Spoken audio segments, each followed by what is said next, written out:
स्वागत है आप लोगों को अपना चैनल में। देखिए दोस्तों, आज मैं आप लोगों के लिए बायोलॉजी का बहुत ही मोस्ट इम्पोर्टेंट क्वेश्चन लेकर आया हूँ, ठीक है, जो कि हर एक साल आप लोगों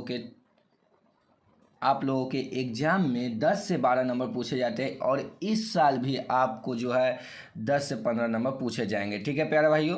तो आप लोग सेशन से पूरे जुड़े रहिए और अपने फ़ायदे के लिए सब्सक्राइब करें, ठीक है प्यारे भाइयों। चलिए हम लोग बढ़ते हैं आगे की ओर।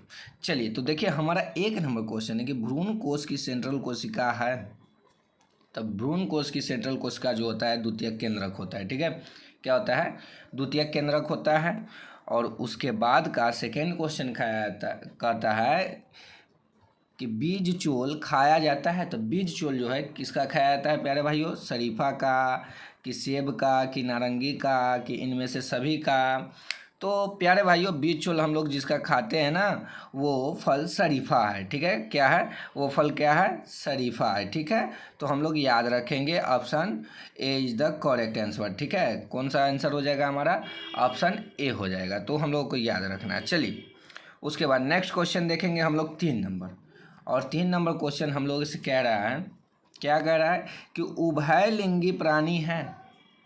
उभयलिंगी प्राणी है। तो उभयलिंगी प्राणी इसमें से हमारा केचुआ हो जाएगा, क्योंकि मुर्गी तो चल सकती है, सांप भी रेप्टिलिए है, लेकिन उभयलिंगी केचुआ है, ठीक है।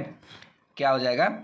उभयलिंगी केचुआ हो जाएगा और केचुआ ही उभयलिंगी है। याद रखना है इस बात को हम, ठीक है प्यारे भाइयों। चलिए उसके बाद नेक्स्ट क्वेश्चन, निम्न में से कौन द्विगुणित संरचना है? निम्न में से कौन द्विगुणित संरचना है? तो देखिए, द्विगुणित संरचना यानी कि अंडाणु द्विगुणित संरचना है, शुक्राणु द्विगुणित संरचना है, युग्मज द्विगुणित संरचना है, क्योंकि इसमें इन सभी में दो गुण पाया जाता है, ठीक है। तो इनमें से सभी हो जाएगा। अंडाणु में मेल फीमेल दोनों होता है, युग्मज जो होता है वो दो के मेल से बनता है, मेल और फीमेल के मेल से बनता है, और शुक्राणु जो है उसमें भी मेल और फीमेल यानी कि XY दोनों पाया जाता है, ठीक है। तो चलिए हमारा क्या हो जाएगा? आंसर हो जाएगा ऑप्शन डी हो जाएगा, इनमें से सभी। चलिए उसके बाद नेक्स्ट क्वेश्चन देखते हैं हम लोग 5 नंबर। और 5 नंबर क्वेश्चन क्या कह रहा है हम लोगों से?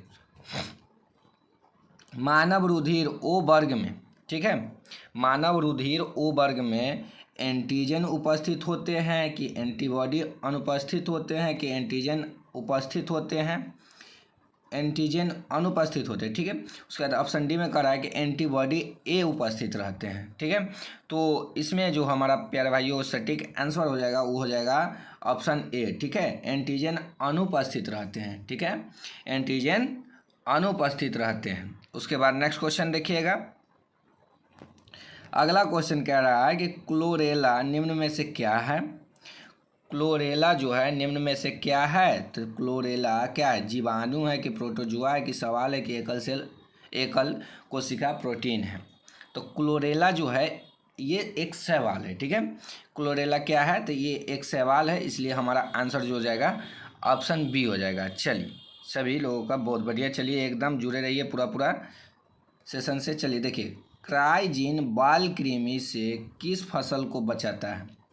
क्राइजीन बाल कृमि से किस फसल को बचाता है? तो कपास को बचाता है, या आम को बचाता है, चाय को बचाता है, या गेहूं को बचाता है? तो हमारे ऑप्शन के अनुसार जो है क्राइजीन कपास को बचाता है, ठीक है। किसको बचाता है? कपास को बचाता है। चलिए उसके बाद है कि अम्लीय वर्षा के कारक है। तो अम्लीय वर्षा के कारक हो जाएगा NO2 तथा SO2, ठीक है। क्या हो जाएगा? NO2 तथा SO2 जो है अम्लीय वर्षा का कारक है, ठीक है। चलिए उसके बाद हमारा नेक्स्ट क्वेश्चन है कि लाइकेन सूचक है। लाइकेन सूचक है। तो लाइकेन किसका सूचक है? CO2 का, कि SO2 प्रदूषण का, कि CO प्रदूषण का, कि जल प्रदूषण का? तो लाइकेन है SO2 का प्रदूषक है, ठीक है। SO2 का हमारा ऑप्शन जो है क्या हो जाएगा? बी हो जाएगा, ठीक है प्यारे भाइयों। क्या हो जाएगा? बी हो जाएगा। उसके बाद नेक्स्ट क्वेश्चन देखिएगा। जी हाँ प्यारे भाइयों, सेशन से पूरा जुड़े रहे। और हाँ, आप लोगों को डिस्क्रिप्शन में लिंक दे दिया गया है टेलीग्राम का, आप लोग ज़रूर से ज़रूर ज्वाइन करें, ठीक है। चलिए देख लीजिए, मानव साधारणतया ध्वनि तीव्रता सहन कर सकता है, मतलब कितना ध्वनि को मानव जो है सह सकता है। ठीक है, तो 20 से 30 डेसिबल का ध्वनि जो है मानव सह सकता है। ठीक है, कितना? 20 से 30 डेसिबल। तो हमारा आंसर जो हो जाएगा ऑप्शन ए हो जाएगा। ठीक है प्यारे भाइयों, चलिए उसके बाद नेक्स्ट क्वेश्चन देखिए, कह रहा है कि निम्न में से किस में जल परागन होता है? तो जल परागन यानी कि जल के माध्यम से परागन को जल परागन कहते हैं। तो ये जो है ना, आप लोग ऑप्शन देखिए, जलकुंभी कह रहा है, कमल कह रहा है, हाइड्रिला कह रहा है, और बी और सी दोनों कह रहा है। ठीक है, तो जल के माध्यम से परागन किस में होता है? तो जल के माध्यम से परागन एकदम सटीक आंसर हो जाएगा आप लोगों का। ठीक है, हाइड्रिला। ठीक है, क्या हो जाएगा? हाइड्रिला। ठीक है, ऑप्शन के अनुसार इसमें आप लोग हाइड्रिला मारिएगा। ठीक है, क्या मारिएगा? ऐसे तो आंसर में बताया जाए तो कमल भी हो जाएगा। ठीक है, कमल भी हो जाएगा, इसलिए हमारा सटीक आंसर मारना है आप लोगों को, तो बी और सी मारिए। ठीक है, बी और सी यानी ऑप्शन डी। ठीक है, बी और सी यानी ऑप्शन डी, कमल और हाइड्रिला दोनों में। चलिए उसके बाद नेक्स्ट क्वेश्चन देखिएगा, 12 नंबर की, ट्राइसोमी 2n+1 के कारण बच्चे मंद बुद्धि के हो जाते हैं, उसे क्या कहते हैं? बच्चे जो है मंद बुद्धि के हो जाते हैं, उसे क्या कहते हैं? तो उसे कहते हैं डाउन सिंड्रोम। क्या कहते हैं? डाउन सिंड्रोम कहते हैं। ठीक है प्यारे भाइयों, क्या कहते हैं? डाउन सिंड्रोम कहते हैं। और ये आप लोगों के लिए बहुत ही इंपॉर्टेंट क्वेश्चन है। चलिए उसके बाद नेक्स्ट क्वेश्चन देखते हैं हम लोग कि डीएनए फिंगरप्रिंट निम्न में क्या है?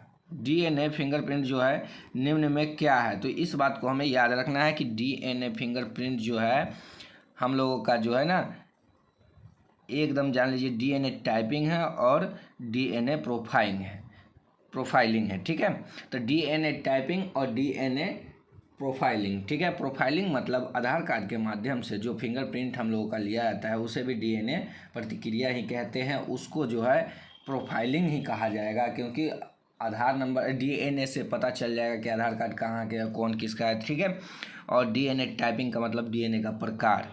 तो हमारा इसके अनुसार आंसर हो जाएगा ऑप्शन सी हो जाएगा। ठीक है प्यारे भाइयों, क्या हो जाएगा? ऑप्शन सी हो जाएगा, ए और बी दोनों हो जाएगा। चलिए उसके बाद नेक्स्ट देखते हैं। चलिए एकदम बहुत बढ़िया क्वेश्चन है आप लोगों के लिए। देखिए, निम्न में से किस डीएनए अणु में प्यूरिन है? ठीक है, किस डीएनए अणु में प्यूरिन है?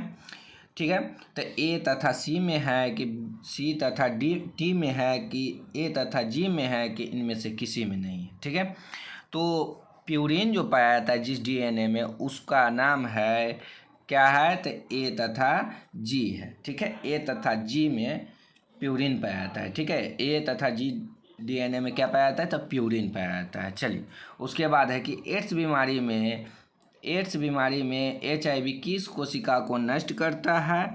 ठीक है, एचआईवी में जो एड्स बीमारी है, जो एचआईवी किस कोशिका को नष्ट कर देता है? ठीक है, ह्यूमन इम्यून डिफिशियंसी वायरस जो होता है, एड्स जो होता है, टी लिम्फोसाइट पर। ठीक है, किस पर? टी लिम्फोसाइट पर आक्रमण करके उसको नष्ट कर देता है, और टी कोशिकाएं जब मर जाती है तब जाके एचआईवी का उत्पन्न होने लगता है और एड्स हो जाता है उस व्यक्ति को। ठीक है, चलिए उसके बाद है अगला क्वेश्चन हमारा 16 नंबर, क्या कह रहा है कि गिर राष्ट्रीय उद्यान विख्यात है।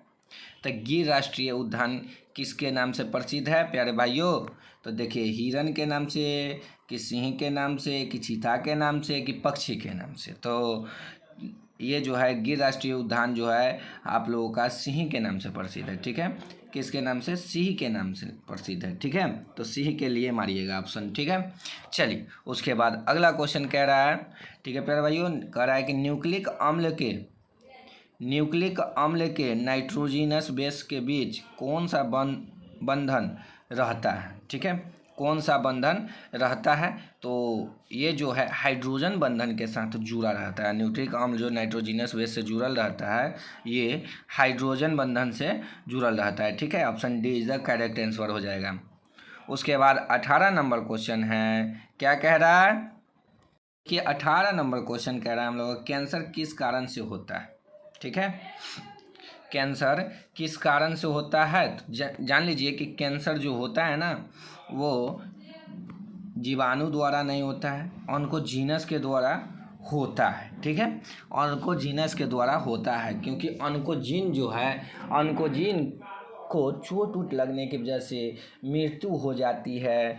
तो जब मृत्यु हो जाती है तो वही जो है कैंसर का रूप लेता है, और ऑन्कोजीनस जो है ऑन्कोजीन्स वायरस में बदल कर तब जाकर कैंसर में बदल जाता है। अगर उसको समय अनुसार ना रोका जाए तो वो अपनी संख्या में वृद्धि करते करते जो है अपना पूरा फैलाव कर लेता है और इंसान की मृत्यु हो जाती है। ठीक है, तो चलिए प्यारे भाइयों, इसके अनुसार हमारा ऑप्शन जो है बी हो गया, ऑन्कोजीनस। ठीक है, चलिए देखिए उसके बाद नेक्स्ट क्वेश्चन है कि कल्याण सोना किसकी किस्म है।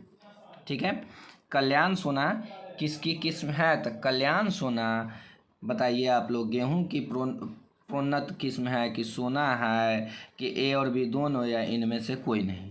तो देख लीजिए कि कल्याण सोना जो होता है ना प्यारे भाइयों, ये आप लोगों को पता है कि गेहूं का प्रोन्नत किस्म है। ठीक है, सबसे अच्छा किस्म जो होता है कल्याण सोना होता है। इसके अनुसार आप लोगों का आंसर ऑप्शन ए हो गया। चलिए उसके बाद देखिए 20 नंबर क्वेश्चन क्या कह रहा है कि निम्न में से कौन एकल कोशिका प्रोटीन है। ठीक है, 20 नंबर क्वेश्चन में कह रहा है कि निम्न में से कौन एकल कोशिका प्रोटीन है।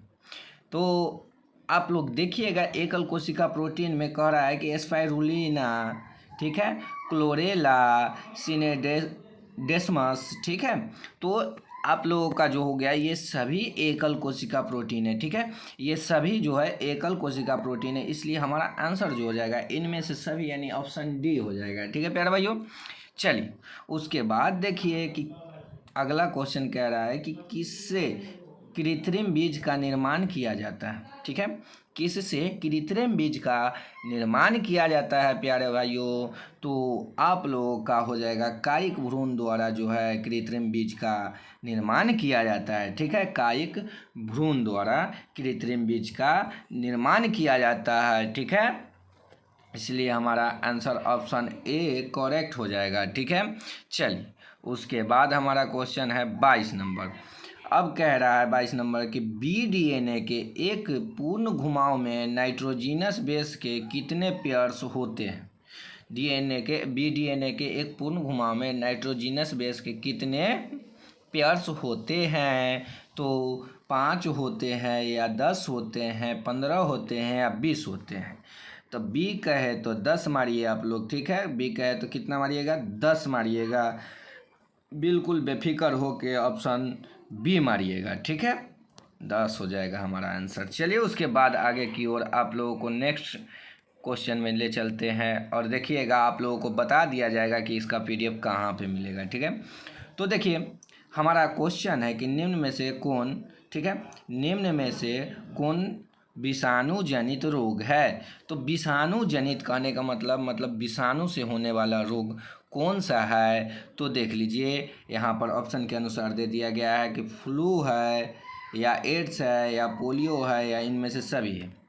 तो प्यारे भाइयों इसमें जो आंसर होगा आप लोगों को सभी जो है विषाणु से होता है। ठीक है, सभी जो विषाणु से होता है, इसलिए इनमें से सभी ऑप्शन हो जाएगा। ठीक है, चलिए उसके बाद नेक्स्ट क्वेश्चन कह रहा है कि डोडो है। तो डोडो के विषय में मैं बता देता हूँ प्यारे भाइयों। डोडो एक मॉरिशस के जंगल में पाया जाने वाला पक्षी था, जिसको एक बार एक इंसान ने मांस बनाकर, ठीक है, मीट बनाकर खाया तो उसको अच्छा लग गया, और उसके बाद लगातार जो डोडो जो है उड़ने वाले पक्षी नहीं थे, लेकिन ये एक मुर्गे के आकार के था। ठीक है, तो ये ब्लैक दिखता था, और इसको जो है इंसान लोग इतना खाने लगे कि ये जो है मॉरिशस से गायब ही हो गया। ठीक है, गायब ही हो गया, इसका संख्या जो है लुप्त हो गया, इसलिए ये एक क्या हो जाएगा, विलुप्त प्राणी है। ठीक है, क्या हो जाएगा, विलुप्त प्राणी हो जाएगा। डोडो है तो एक विलुप्त प्राणी है, एक पक्षी था। ठीक है, चलिए उसके बाद है जीवाणु में पाया जाता है। तो जीवाणु में क्या पाया जाता है।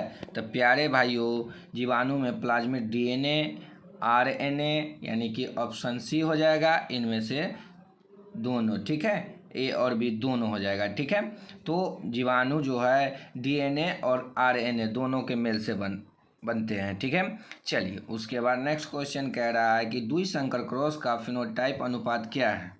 तो द्विसंकर क्रॉस का फिनोटाइप का अनुपात आप लोगों को याद रखना है हमेशा कि 9:3:3:1 होता है। ठीक है, और आप लोग जीनोटाइप और फिनोटाइप दोनों याद कर लेंगे, एक संकर क्रॉस और द्विसंकर क्रॉस दोनों का। ठीक है, ये जो है आप लोगों के लिए मोस्ट इम्पोर्टेंट क्वेश्चन हो गया। ठीक है, TTI कह सकते हैं, एक तरह से TTI कह सकते हैं, क्योंकि इसे टावर तोड़ इम्पोर्टेंट भी कहते हैं। ठीक है प्यारे भाइयों, चलिए उसके बाद नेक्स्ट क्वेश्चन में चलते हैं। चलिए देखिए, सूक्ष्म प्रजनन में कराया जाता है, सूक्ष्म प्रजनन में कराया जाता है। तो सूक्ष्म प्रजनन में आप लोगों को क्या कराया जाता है, तो अलैंगिक प्रजनन, समान आनुवंशिक गुणों वाले पौधे, लैंगिक प्रजनन, ए और बी दोनों। तो देखिए, सूक्ष्म प्रजनन में आप लोगों को क्या कराया जाता है, तो आप लोगों का सटीक आंसर हो जाएगा इसमें डी हो जाएगा। ठीक है, डी हो जाएगा, ए और बी दोनों। लैंगिक प्रजनन भी कराया जाता है, समान आनुवंशिक गुण वाले पौधा होता है। ठीक है, सूक्ष्म प्रजनन में कराया जाता है। ठीक है, तो चलिए उसके बाद हमारा आज का लास्ट क्वेश्चन है, क्या कह रहा है कि दूध से दही बनाने में किस जीवाणु का उपयोग होता है। ठीक है प्यारे भाइयों, दूध से दही बनाने में, तो 28 नंबर क्वेश्चन कह रहा है कि दूध से दही बनाने में, तो आप लोग को याद रखना है कि दूध से जो दही जमता है ना, वो लैक्टोबैसिलस जीवाणु से जमता है। ठीक है, लैक्टोबैसिलस जीवाणु से जमता है दूध से दही। तो प्यारे भाइयों, इसका PDF कहाँ पर मिलेगा आप लोगों को ले जाकर अभी बता देते हैं। चलिए तो चलते हैं PDF की दुनिया में। ठीक है प्यारे भाइयों, चलिए प्यारे भाइयों, आप लोग जानबे करते हैं कि क्या सर्च करना है, स्टडी सिलेबस। ठीक है, आप लोग बोल भी सकते हैं स्टडी सिलेबस प्रवीण कुमार। ठीक है, ये जो है आप लोगों को सर्च मार देना है। ये सर्च मारने के बाद ऐसा इंटरफेस आएगा, इसमें जो है क्लिक कर देना है। ठीक है, इसमें क्लिक करने के बाद आप लोग देख लीजिए, क्लिक करने के बाद ये खुल गया। खुलने के बाद आप लोग 12th ISC में हैं, तो 12th ISC में चलेंगे हम लोग। ठीक है, यहाँ देख लीजिए क्लास 12th ISC, इसमें क्लिक कर देना है। तो इसमें क्लिक करने के बाद देखिए आप लोगों को इसमें बंद पर दबा देना है। ठीक है, ऐसा प्रचार है। तो उसके बाद देख लीजिए आप लोग आ गए।